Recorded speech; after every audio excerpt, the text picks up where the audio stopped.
অবশেষে সকল জল্পনা কল্পনার অবসান ঘটিয়ে মুক্তি পেল মেগাস্টার শাকিব খানের প্রিন্স সিনেমার নতুন চমক, যেখানে ব্ল্যাক প্যান্থারের বাচ্চার সাথে দুর্ধর্ষ অ্যাকশন অবতারে দেখা মিলছে মেগাস্টার শাকিব খানের।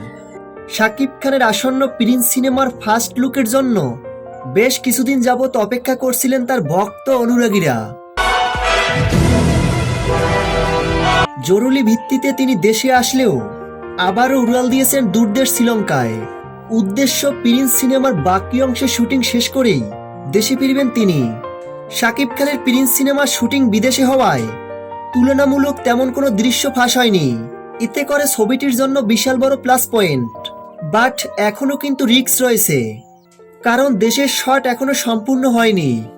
জানা গেছে শ্রীলঙ্কায় শুটিং শেষ করে বাংলাদেশেও কিছুটা শট নিতে হবে, আর এটা না করলে সেন্সর বোর্ডে আটকে যেতে পারে ছবিটি।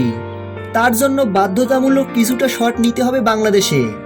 সম্প্রতি সোশ্যাল মিডিয়ায় ঝড় তুলছে শাকিব খানের প্রিন্স সিনেমার এই নতুন লুকটি। তবে এই লুকটি অফিসিয়াল লুক নয়, এটি একটি ফ্যানমেড প্রিন্সের লুক। তো ভিউয়ার্স, শাকিব খানের প্রিন্স সিনেমাটি নিয়ে আপনারা কতটা এক্সাইটেড ভিডিওর নিচে কমেন্ট করে জানিয়ে দিন।